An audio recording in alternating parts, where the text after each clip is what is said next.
Here you see the history of the skyscraper and its distribution over the world. Invented around the end of the beginning of the 20th century in America. It initially was a kind of very creative form that enabled the city to be really organized in a totally different way. Then after the war, it migrated to Europe and partly even to Africa. And recently in the 80s and 90s, of course, Asia is has become the destination of the largest amount of skyscrapers. But apart from height, there is actually very little in terms of how they perform that is new. And that is one thing that I wanted to address.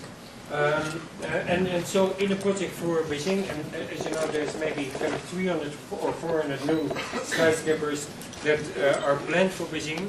We showed that the skyscraper is not a necessity, and these are diagrams that were already known in the 60s, that you can take one particular volume, you can organize it in a single building, you can organize it in 4 tall towers, but you can also organize it in 16 medium towers, you can organize it in blocks, and you can organize it in a low-rise but very intense development. And what is appealing about this substance is, of course, that if you think about the current Beijing, you could perhaps find a new urban substance and new modern and contemporary accommodation, and rather than organize it in this increasingly sterile shape, organize it according to the same intimacies and proximities of the Hutong type. And in that sense, make some kind of contribution to an Asian phase of thinking about modernity. So what we argued, and this was a competition for the CBD in Beijing, where basically the separate isolated skyscraper was going to be the typology. What we argued is that in order to recreate a community, either you consolidate the substance in one large single mega building, or you can distribute the kind of substance and the core into a kind of field condition, and that both this form and this form have more creative suggestions for how life can be organized than this by now almost entirely discredited form. So we basically showed that kind of for that competition we could kind of make a competition entry in which for the entire field we doubled the program, but organized it once in a mega building and once in a field. So our critical comment to the competition organizer is that we could double the program and yet create a double condition that for Beijing would be infinitely preferable to the 4 separate skyscrapers that were planned there. And in this sense, we are becoming more and more active and aggressive, that in a competition like this, we don't care about winning. And in this case, our success was measured only to the extent that there was no first prize given. But on the other hand, our scheme was too controversial to win. So one thing, and sorry for being so didactic, but since you're students, I think that is the most important thing, a message I can communicate, is that we are now using our reputation not to, we are using our reputation to take risks instead of becoming more risk averse. And we are also using it to find ways in which we can break with the incredibly almost reactionary expectation of what star architects can do. And perhaps one of the most radical projects in this series is the one for the Hermitage Museum in And this diagram shows how the market economy is in a way corrupting almost every institution today. Because what we see here is the curve of the stock market of Wall Street, and what you see in all the other lines is how the Louvre became bigger in exactly the same way, how the Metropolitan Museum became bigger, how the Museum of Modern Art became bigger. So we have a kind of ironic position that all the cultural institutions that are supposed to be a counterpart to the economic developments are following almost slavishly the inflation of the stock market, or the escalation of the stock market. There is one museum that is kind of complete exception, and this is the Hermitage Museum that exists since 1700, and that is kind of simply a flat line. And here you see it in a kind of even longer historical context. It was started as a palace, then had a small gallery, then had a kind of unchanged life in terms of square meters until recently. And the reason that we are involved is that a new or an old building in their proximity is going to be part of their system. So it's going to be, first of all, interesting because it's a very long historical line, and it hasn't kind of followed simply because it doesn't have any money, and because it had to live under three kinds of dictatorships. First the Tsarism, then communism, and now the dictatorship of the market. I apologize for all the diagrams, and these are the last diagrams.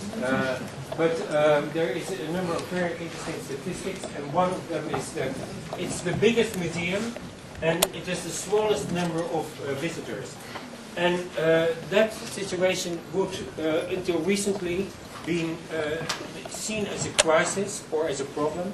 But my argument now, after looking at all the inflation and all the bloating of the contemporary museum, would be to say that actually it is a virtue and a luxury, but you have a very big museum with almost unlimited aura, but that there are very few visitors, so that the essential experience of the museum, which is the confrontation between a work of art and a person, remains intact rather than suffers its very success. So what we have there is kind of a number of situations that in our current dogma would be totally wrong. But this is the wrong way of showing art because there's daylight, you cannot control the light penetration, there's too much evidence of the outside. But I would say that in this accidental situation, the confrontation with art is more direct and more productive and more creative than in most of the contemporary museum that we know. And I would even argue that this is one of the most expensive paintings in the history of mankind. It's shown there with fluorescent light, with daylight, again, totally in wrong circumstances, but I would still argue that this kind of intimacy of communication is superior to anything that any contemporary architect has generated.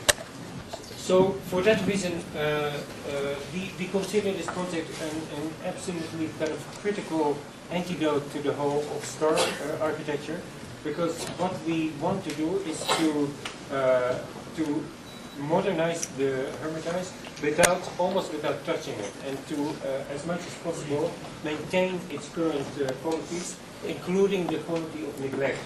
And so the project is, these are all the existing components of it. They will now incorporate this building in the system. And the beauty of the operation is particularly impressive in numerical terms. Here you see again the plans. In numerical terms, that what the issue is, this is the existing number of rooms, and how to add 800 rooms to the existing, and how to make sense out of that condition. And so, essentially, the question for us is how to distribute 3.5 million items across 2,000 rooms. And more importantly, what can you do with the existing conditions of the building in order to make it to fit art in it? And because, and in that sense, it's an important argument to unlearn our reflexes as architects. The architect is always changing things and always introducing the most modern conditions, preferably the conditions the highest that make the highest technical demands. But I would say that in doing that, we transform the world in a kind of more and more boring, kind of homogeneous condition. That it is very important that even architects learn to not necessarily respect the past, but to inhabit the past in a new way, so that authenticity like this one can actually play a role. Our project has successfully killed, which is the typical condition. we start and break out all the connections. We use the courtyards of the building. We cover the courtyards with roof, and then we show our respect by history. And that is famously happened in the British Museum by Norman Foster. But I would say that this is not respect for history, but it's actually the destruction of history. That then we can find new and more intelligent ways to inhabit our past. And so what I will show you is kind of simply a number of things, what you could do with a museum of 800 rooms. Simply, when you keep everyone, you could have an unbelievably interesting show, where in each room you have a single masterwork. Instead of kind of concentrating things, you could have an absolute focus on the single thing, and in that sense, make unique use of your own property.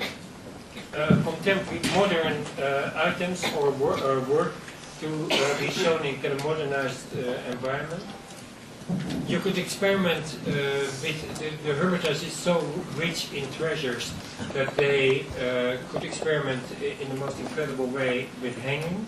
And so the thesis of a project like this one is that through its very success, architecture has demanded much too much attention, and that also in the context of art there are issues such as curatorial that are infinitely more important, and in which in many cases architecture really interferes. So our literal proposal is that we would use sections of it that are really distressed and kind of simply put the most expensive treasures there as the only form of rehabilitation.